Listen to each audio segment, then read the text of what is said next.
BGB আমরা প্রস্তুত আছি সীমান্তে, আমাদের দেশপ্রেমিক জনগণ আমাদের সাথে আছে। বাংলাদেশি 1 ইঞ্চি আমরা ছাড় দিব না। আমাদের চৌকা এবং কিরণগঞ্জ দুটা বিজিবি ক্যাম্পের মাঝামাঝি স্থানে 177-এর 3S বরাবর এখানে আমাদের বাংলাদেশি কিছু আম গাছ ছিল। তো ভারতের নাগরিকরা আমাদের এই বাংলাদেশি আম গাছ কাটাকে নিয়ে একটা ভারতীয় নাগরিক এবং বাংলাদেশের নাগরিকের মধ্যে একটা উত্তেজিত,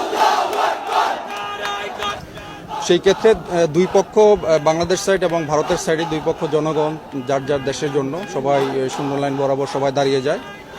তো এই ব্যাপারে আমরা বিজিবির সাথে সাথে আমাদের বিজিবির জনবল বৃদ্ধি করেছি।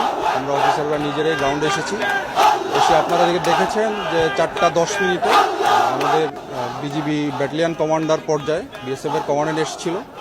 আমাদের কমান্ডেন্ট পর্যায়ে একটা ফ্ল্যাগ মিটিং হয়েছে এবং বিএসএফ এর পক্ষ থেকে দুঃখ প্রকাশ করা হয়েছে যে গাছগুলি কাটা হয়েছে, এটা অন্যায় হয়েছে এবং তাদের পক্ষ থেকে তারা এটা ব্যবস্থা নেবে।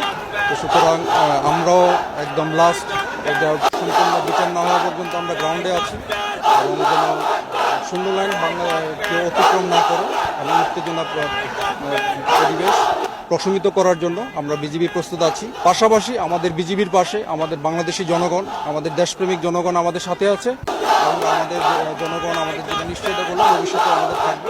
সুতরাং আপনাদের মাধ্যমে আমি রিকোয়েস্ট করতে চাই বর্তমানে শূন্য লাইন বরাবর আমাদের জনগণকে দূরে সরে আসা। বিজিবি আমরা দিনরাত প্রস্তুত আছি, আমরা ইনশাল্লাহ যে কোনো পরিস্থিতি আমাদের বিজিবির কন্ট্রোলে আছে। তবে আমরা